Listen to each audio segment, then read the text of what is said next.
Podcast listeners. Book babes and book bros. Welcome to Book Babble. I'm Rachel, And I'm Tanya, and we're the Witlit Women, your hosts for the day. and today we have a very special guest star. Would you like to introduce yourself? Thanks. I'm Bella Reeves. I'm an indie romance author, and I have two main series out right now, Monsters in the Darkness and The Constrained Bouquet, as well as a standalone novel, The Bodyguard. Well, Bella, we're so excited to have you on today and to babble with you. Are you ready to babble? Absolutely. All right, I will put 5 minutes on the clock. All right. So my first question is literally always, what inspired your stories? What got you to really start putting this stuff on paper? Well, I've always loved writing. I've never had the drive to actually finish something. And so I just let the ideas float around. I would write a chapter here or there, and then it would just drop off. But in 2022, I had a health scare. And so part of that recovery process, I just started writing again because it was sort of a physiotherapy for my brain. So for myself, I kind of set a goal to prove that I could actually write an entire novel. And if I did, I would reward myself by publishing it. So that ended up being The Bodyguard. And then after that, I just couldn't stop writing. I just kept going. Once I realized I could do one, I just did more and more. That's amazing. Congratulations on that. Out of all the books you've written, do you have a character that you most identify with or connect with? So I think it's hard because I definitely put a little bit of myself into all of my characters. Like I feel like their vulnerabilities and uh, just their anxieties and their just kind of chaotic life that sort of is me in my characters. I feel like probably Addison from Black Widow's Bite would be the closest one. Just the way that she's kind of like closed herself off and, you know, kind of stumbles upon this family for herself. Like, I think that's probably the closest character. Well, you always ask all the things that have to do with like emotions and depth, and I always want to know about the processes. So, what's your process for writing? So my process is just like I write chronologically. I don't jump around, and I don't plot too much. I kind of just start with like a bare bones idea. Just start with kind of like a feeling almost, just like a vibe, and I just see what happens. And sometimes it goes wrong, and I have to like scrap it at like 30,000 words, and I start over again if I feel like no, it just didn't go the right way. But you know, I kind of just vomit words on a page, and I let that story just kind of go where it wants to go, and I see what happens. That's awesome. So you mentioned kind of like putting yourself into so many different characters and then also not really doing a ton of plotting. So with that in mind, do you do a lot of research before you start writing your books, or is it kind of really just a go with the flow thing? It depends on what I'm writing about. So if I'm writing a character that has a job that I really don't know too much about. So in Black Widow's Bite, there's a tattoo artist. I don't have any tattoos. So really, like for me, that needs to be researched, like what tools, what it's like, what the hours are, how that job is laid out, like day to day. And other times I use other people as research. So, for instance, I don't go to clubs, I'm not a partier, but my characters have those moments. So I'm like, talk to people who experience clubs, and I'm like, what is it like in the outside world? And I do try to make sure that it's authentic and as like realistic as possible. So yeah, research does go a lot into it, but it's kind of in bits and pieces where it needs to be. Well, just a spoiler alert, you're not missing anything not going to clubs. That's good. Yeah. So you mentioned you're an indie author. What caused you to go toward the indie path versus traditional? I always think it's really interesting to hear the reasoning behind that.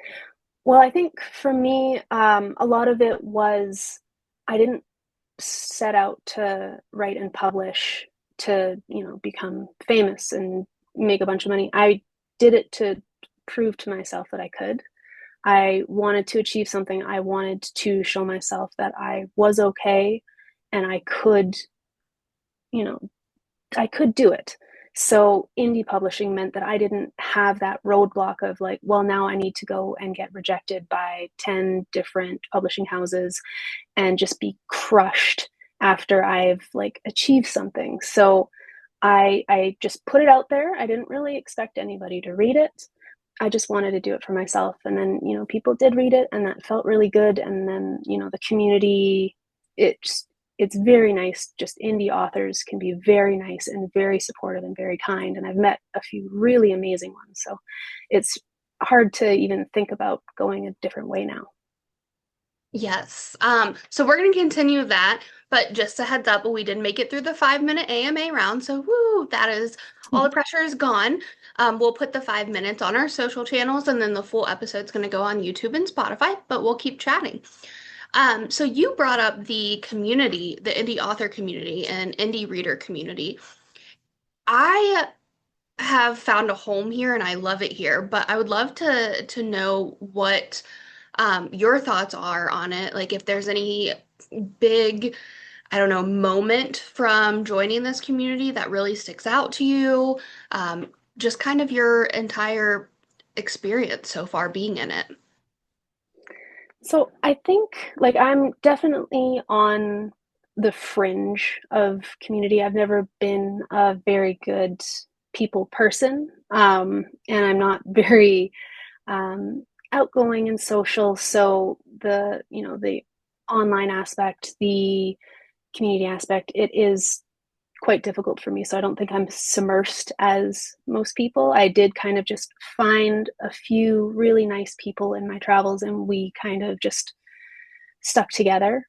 It can be intimidating. I know like threads some days is very negative leaning and it can spiral quite quickly. So I feel like you kind of have to find your people.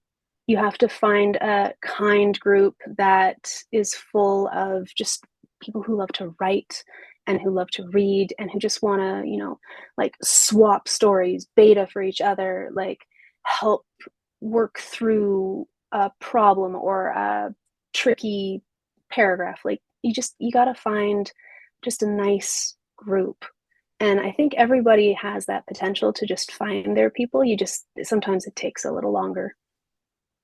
I agree with that. Like there are so many niches within the indie community that you don't know until you get in it.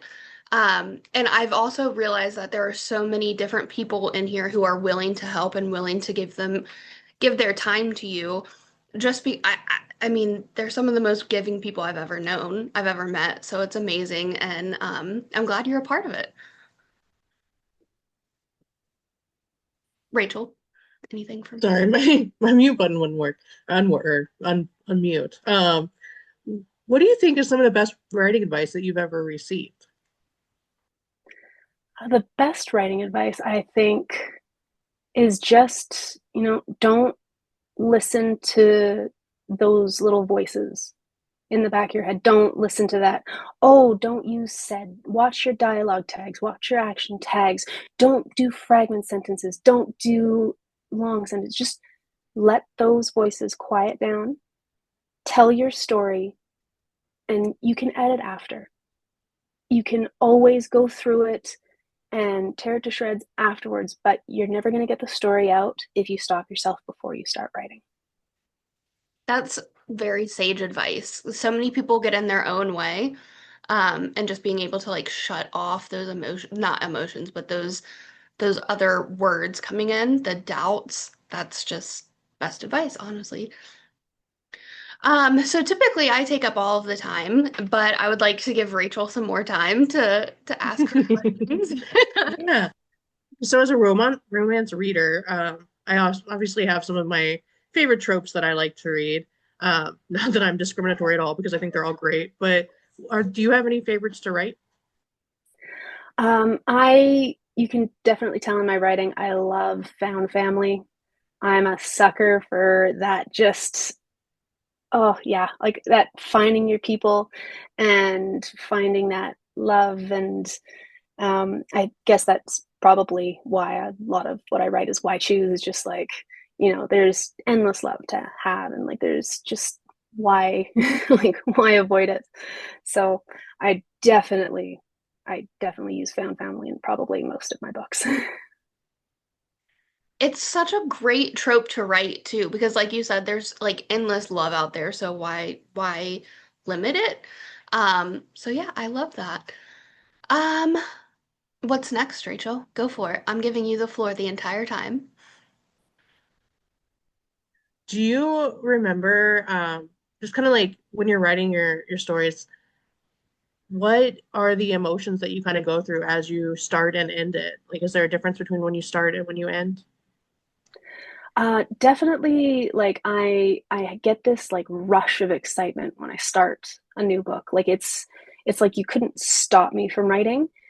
I've injured myself, I've hurt my hands, and I've like exhausted myself just getting into a story and putting out like 3 chapters in one day, and then yeah, my elbow won't work the next day. It's like just an excitement and thrill, and then I know I always drag my feet when I'm just about to finish a book because it's like I don't want to say goodbye to the characters just yet.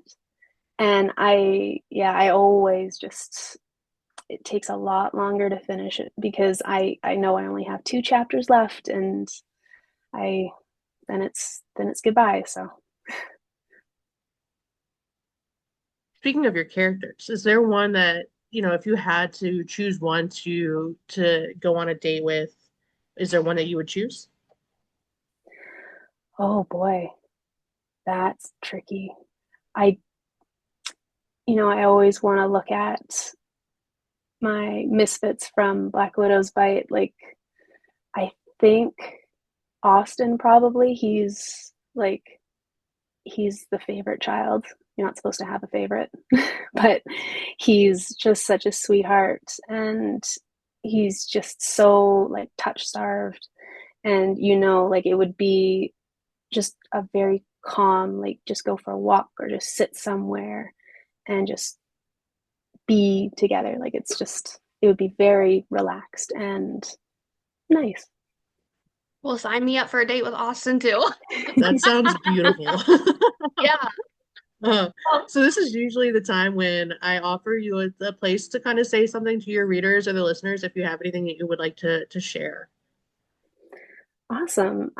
Yeah, I guess I'd love to just say thank you from the bottom of my heart for anyone who's chosen to read one of my books. I never really expected anyone to read what I've written, and knowing that there are people out there that actually enjoy my characters and want to read what happens next, that fills me with so much joy. Like it's so nice to see these characters that I love so much be, you know, received by others.